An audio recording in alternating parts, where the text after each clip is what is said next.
Good afternoon students. Continue lecture છે. નિર્દેશકો આપણો question start છે. જેમાં સાતમો પોઈન્ટ રહેઠાણ આપણે ભણવાનો છે. લાસ્ટમાં આપણે તબીબી સગવડો, પીવાનું પાણી, શૌચાલયની સુવિધા આ બધા પોઈન્ટ્સ વિશે ચર્ચાઓ કરી ગયા. હવે આપણે રહેઠાણ એટલે શું? રહેવાની જગ્યા. જેમ આપણે કહી છીએ કે ખ્યાલ જ છે કે સૌથી મોટી ઝૂંપડપટ્ટી જોઈએ તો ઇન્ડિયામાં છે. શું છે? ઝૂંપડપટ્ટી. આ ઉપરાંત રહેવાની જે સુવિધાઓ છે એને રહેઠાણ તરીકે ઓળખવામાં આવે છે. તો રહેઠાણ વિશે આપણે ચર્ચા કરીએ તો ગરીબીના નિર્દેશક તરીકે જે રહેઠાણો છે અને તેનું એક સ્વરૂપ, એક નિર્દેશક છે. વિકસતા દેશોમાં, એટલે આપણો દેશ વિકસતો દેશ કહેવાય, વિકસતા દેશોમાં રહેઠાણોની તંગી ખૂબ જ છે. જેમ એક્ઝામ્પલ તરીકે મુંબઈની જોઈએ તો મુંબઈમાં રોટલો મળે પણ ઓટલો ન મળે. કાં તો બહુ મોંઘવારી છે, રહેવા માટે જોઈતું મકાન, વ્યવસ્થિત ફેસિલિટી વાળું મકાન બહુ ઓછું મળે. એવા ઇન્ડિયાના ઘણા બધા મહાનગરો એવા છે કે જેમાં તંગી છે તે અત્યારે ઉદ્ભવેલી ગણવામાં આવે છે. લોકો ગંદી ચાલ એટલે ચોર વિસ્તાર હોય કે મુંબઈમાં એમાં ઘણી જગ્યાએ જોવા મળે છે. ખાલી રૂમ રસોડું હોય, બાકી ચોર એક સાથે 50-60 જણા રહેતા હોય એટલે 50-60 રૂમ રસોડા હોય. બધાના નીચે કોમન ટોયલેટ, બાથરૂમ હોય, પીવાનો એક બે નળ આપેલા હોય. એ ચોર વિસ્તાર કે તમે હેરાફેરી મૂવીની અંદર જોઈ શકો છો કે એમાં ચોર વિસ્તાર જો ઘણા મૂવીમાં દેખાડે છે પણ એમાં વધારે તમે જોઈ શકો છો. અને ઝૂંપડપટ્ટીમાં રહે છે. આ પ્રવૃત્તિ જે ગરીબી છે એ ગરીબીનું શું કહેવાય છે તો કે માપદંડ કહેવાય છે. રહેઠાણ એ માનવીની પ્રાથમિક જરૂરિયાત છે.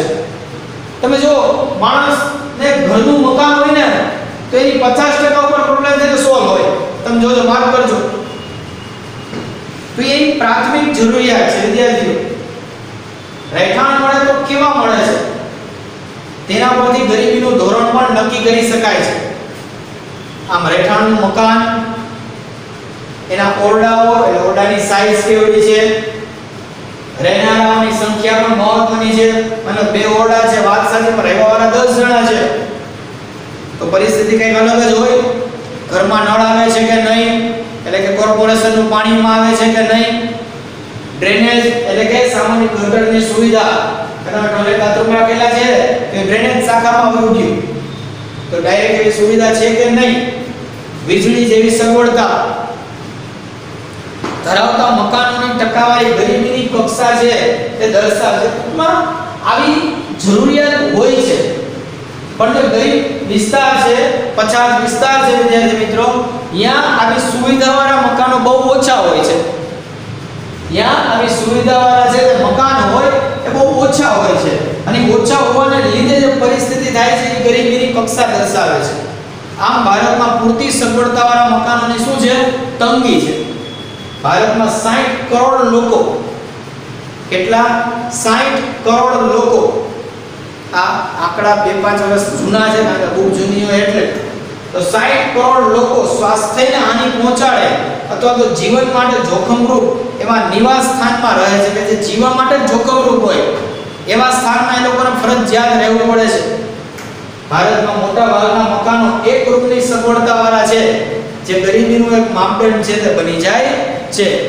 એક રૂમની સગવડતા મેં તમને કીધું ચોલ વિસ્તાર અને આજે ગવર્નમેન્ટ માન્ય જે ઘણા બધા વિસ્તાર હોય છે, હવે તો ઝૂંપડપટ્ટી વિસ્તાર ને તે એમાં એને ફરજિયાત રહેવું પડે છે.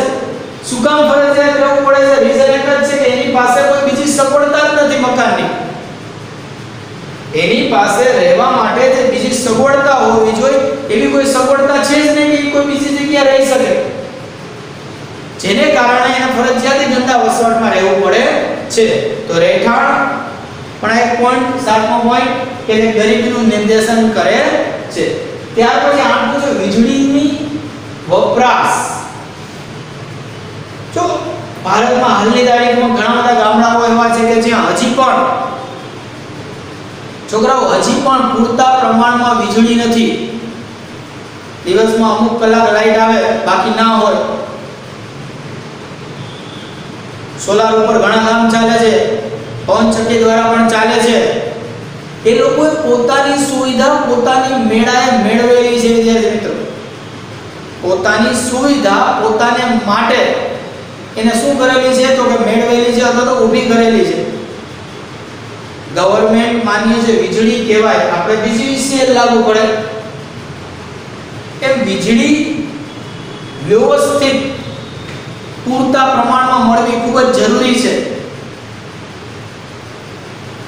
દુર્ગમ કે ગીચ વિસ્તાર હોય તો ઘણા એવા ગામડાઓ હોય છે કે જ્યાં હાલની તારીખે પણ આપણી ગવર્નમેન્ટ પૂરતી વીજળી પહોંચાડી શકતી નથી. ગવર્નમેન્ટ છે તે પૂરતી વીજળી છે એના વપરાશ મુજબ પહોંચાડી શકતી નથી. તો વીજળીના વપરાશમાં કોઈ પણ દેશના આર્થિક વિકાસને અસર કરનારું શું કરનારું અસર કરનારું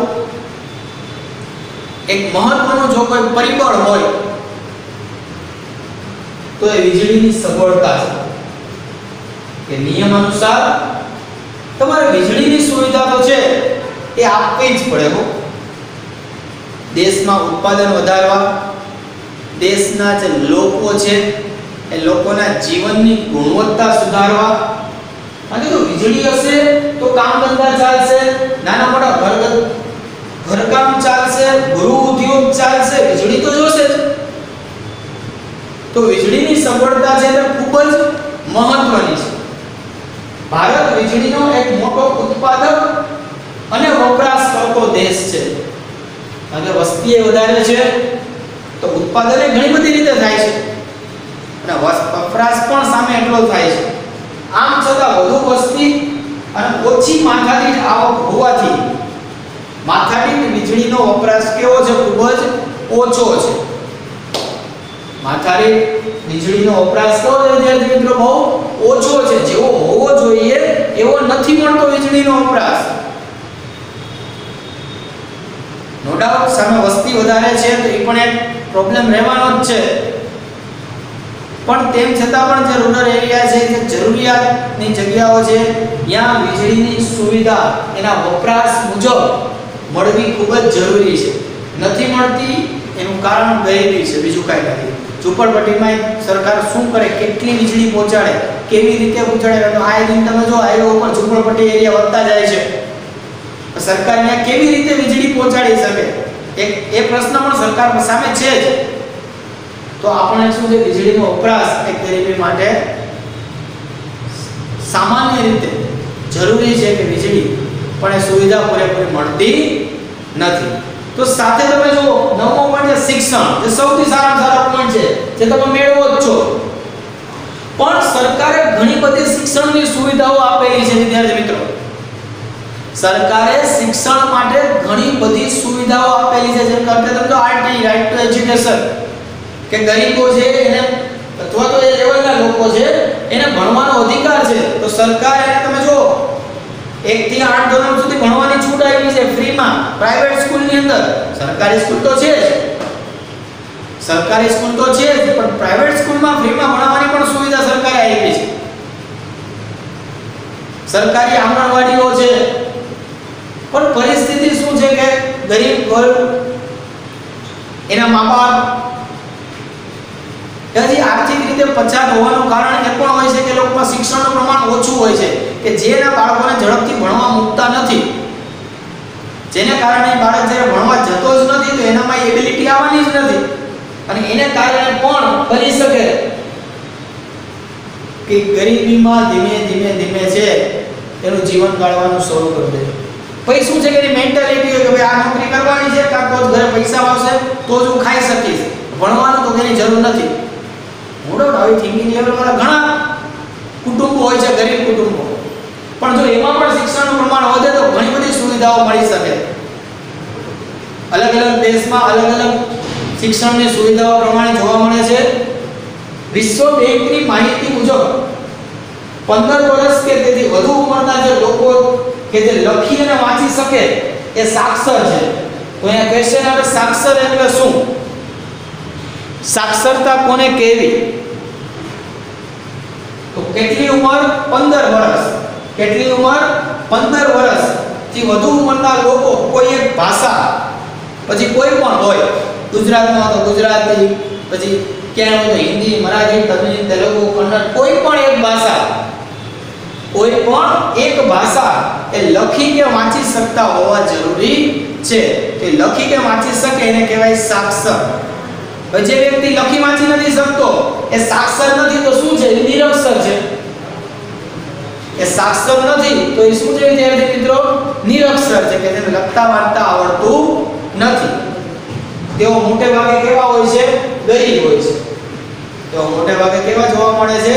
તો કે ગરીબ જોવા મળે છે. અને ગરીબ હશે, કામ ધંધો નહીં કરે એટલે બેરોજગાર પણ હોવાના. લાસ્ટ પોઈન્ટમાં આવશે બેરોજગારીનો ઊંચો દર એને લીધે જ થાય કે ગરીબ લોકો જે કઈ કામ ધંધો નહીં કરે, કામ ધંધો નહીં કરે એની અસર કોઈ ના કોઈ રીતે બીજા ઉપર પડશે અને એના કારણે બેરોજગાર પણ હોવાના. શિક્ષણ અને તાલીમનું ઓછું પ્રમાણ. તાલીમ એટલે શું? કંઈક શીખવું. આઈટીઆઈ ને આ બધું છે એ તાલીમ વર્ગમાં આવે. તો તાલીમનું ઓછું પ્રમાણ દેશમાં અકુશળ અને ઓછી ઉત્પાદકતા ધરાવતા શ્રમિકો ઉપલબ્ધ કરે છે. ખાલી ભણવાનું નહીં, પ્રેક્ટિકલ ભણવાનું. આજે આપણે જે ભણી છીએ કેવું છે? તો છોકરાઓ ખાલી રિઝલ્ટ માટે ભણી છે, પણ શું આપણે ક્યારે પ્રેક્ટિકલ શિક્ષણ મેળવ્યું કે જે આપણે ભવિષ્યમાં બધે કામ લાગે? જે મળવું જોઈએ પણ મળતું નથી. તો એનાથી શું થાય છે? તો કે શ્રમિકો ઉપલબ્ધ કરાવે છે, ખાલી મજૂર ઉત્પન્ન થાય, જેનાથી શ્રમિકોની વ્યવસાય અને રોજગારીની તક અને પસંદગીઓ કેવી હોય છે? મર્યાદિત. કે આ ફિલ્ડમાં ગયા, આ મજૂરી કરવાની, આ કોર્સ કર્યો એટલે અહીંયા નોકરી મળે, આ પ્રકારની વસ્તુ કરી એટલે અહીંયા આપણને જોબ મળશે. ખાલી આટલું જ થિંકિંગ છે તે લોકોનું હોય છે. બીજી કોઈ વિચાર શક્તિ છે તે લોકોમાં જોવા મળતી નથી. સમજો. પરિણામે શું થશે? તો કે નીચા વેતન, ફિક્સ વેતન મળે, 8000 પગાર આલો. કાં તો કે બધાને 8000 જ મળે છે, બધાને 8000 જ મળે છે. સમજો. તો ઓછી આવકને કારણે ગરીબી શું થાય છે? વધે છે. શું થાય છે? વધે છે. તો છોકરાઓ તમારે પણ આ વસ્તુનું ખાસ સૌથી વધારે ધ્યાન રાખવું જોઈએ કે તમે જે ભણો છો એમાં તમને જોબ કેવી રીતે મળશે? તમે ખાલી મજૂરી કરવા માટે જ ભણો છો કે કઈ રીતે ભણો છો? ખાસ વિચારવાનું છે. શિક્ષણ લેવાથી ખાલી નોકરી મળી જશે નથી, અને એ નોકરીના જે પગારથી આપણું ઘર ચાલશે ભવિષ્યમાં એ પણ વિચારવાનું છે.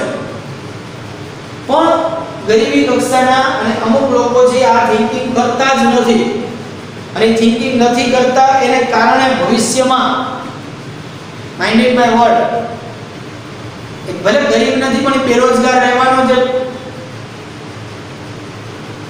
બેરોજગાર જે છે એ રહેવાની દિશામાં આગળ વધે છે, અને પછી શું થાય છે કે ધીમે ધીમે છે એમાં સફળતા જોવા મળે છે.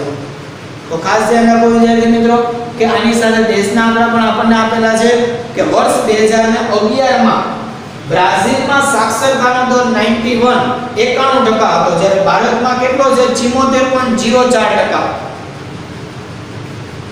બ્રાઝિલમાં 91% નો દર હતો, જે ભારતમાં કેટલો છે? 76.04%.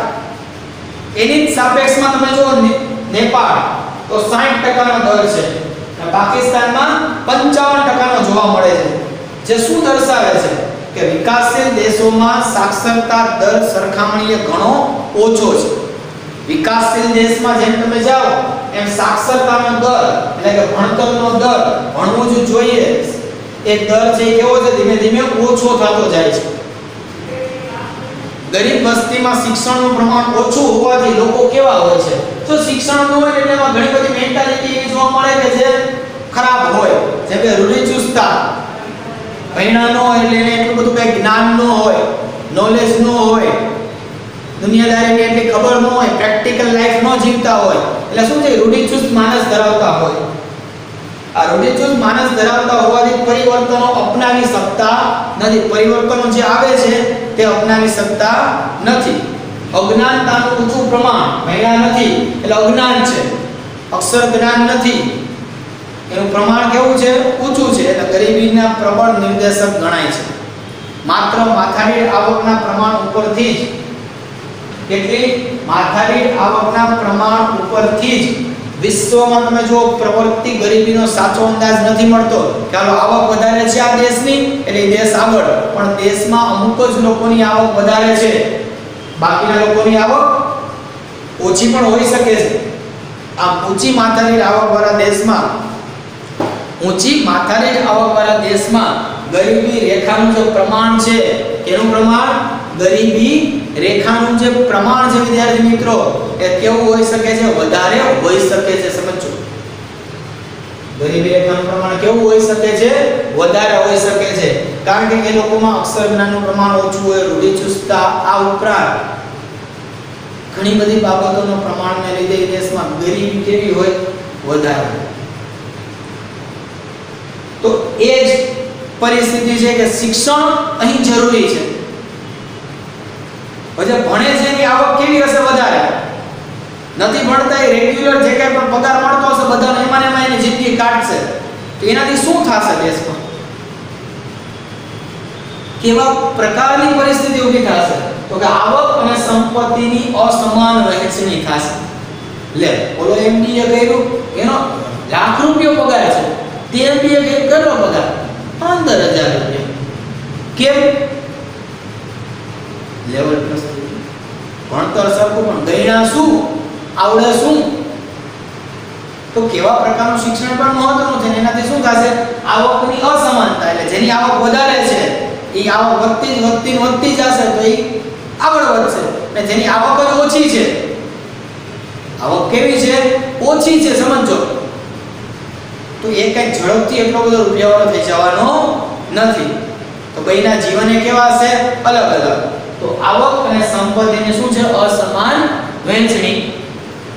1991 થોડું ઘણું પાસ્ટ યાદ કરો તો તમને ખ્યાલ આવી જ જશે કે 1991 માં શું થયું હતું? તો કે આર્થિક સુધારા થયા હતા. શું થયા હતા? આર્થિક સુધારા થયા હતા, જેમાં ઉદારીકરણ, ખાનગીકરણ અને વૈશ્વિકીકરણ આ ત્રણ વસ્તુઓ આપણા દેશમાં કરવામાં આવેલી હતી.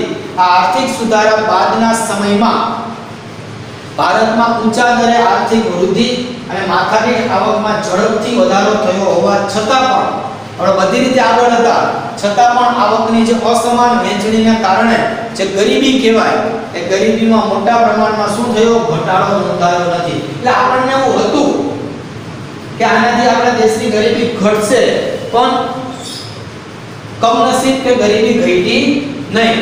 આવકની અસમાનતા વધવાની સાથે એક તરફ તમે જુઓ તો ઉચ્ચ જીવન ધોરણ એટલે હાઈ ક્વોલિટીની લાઈફસ્ટાઈલ, સારામાં સારી લાઈફસ્ટાઈલ, ઉચ્ચ જીવન ધોરણ સાથે ઉચ્ચ સગવડો ભોગવતો ધનિક વર્ગ તો છે જ, કે જેની પાસે સારામાં સારી લાઈફસ્ટાઈલ જીવવા માટેની બધી જ સુવિધા, બધા જ સાધનો છે જ.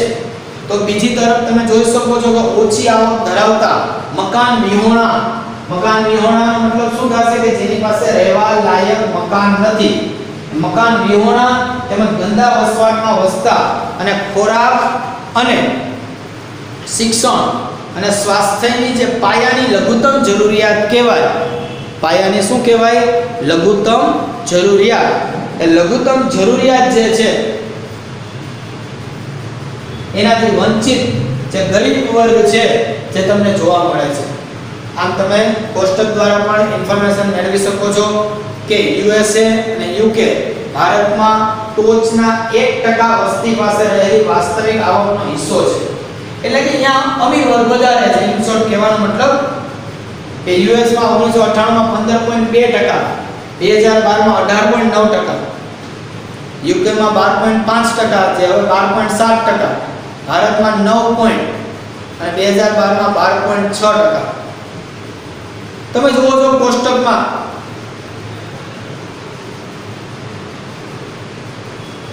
કે યુએસએ, યુકે અને ભારત ત્રણેય દેશમાં વર્ષ 1998 ની જે તુલના છે એ તુલનાએ 2012 માં ટોચની 1% વસ્તી પાસે, કેટલી?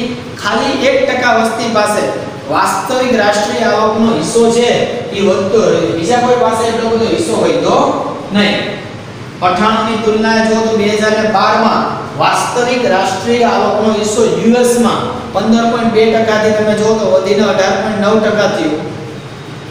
યુકે માં 12.5% થી વધી 12.7%, ભારતમાં 9% થી વધીને 12.6%. આમ ભારત માટે એવું કહી શકાય કે ભારતમાં આર્થિક સુધારાઓથી ઉદ્ભવેલા લાભો ધનિકોની તરફેણમાં કેવા છે? વધુ છે. કોની તરફેણમાં વધારે છે? ધનિકોની તરફેણમાં કેવા છે? વધારે છે. સમજી લેજો. આમ ભારતમાં દેશમાં ગરીબી અને ધનિક વર્ગની વચ્ચે આર્થિક અસમાનતાનો જે ગાળો છે, અંતર, એ જોવા મળે છે. આમ ભારતમાં પ્રવર્તમાન ગરીબી જે છે એનું નિર્દેશક આપણે જોઈ શકીએ છીએ વિદ્યાર્થી મિત્રો કે આવકની શું છે? અસમાનતા છે. આવકની શું છે? અસમાનતા. કે ધનિક વધારે ધનિક છે, ગરીબ વધારે ગરીબ છે. આ અસમાનતા આમ જોવો તો રહેવાની જ છે, પણ બને એટલી ઓછી અસમાનતા રહે એવી ટ્રાય આપણી સરકાર છે તે કરતી હોય છે. લાસ્ટ પોઈન્ટ આવે છે બેરોજગારીનો ઊંચો દર. બેરોજગારી એટલે શું? તો ટૂંકમાં સમજાવું છું ખાલી કે પ્રવર્તમાન વેતન દરે કામ કરવાની ઈચ્છા હોવા છતાં પણ એને કામ ન મળે એને બેરોજગાર કહેવાય. કારણ કે બેરોજગારીના ચેપ્ટરમાં આપણે ડીપમાં ભણશું.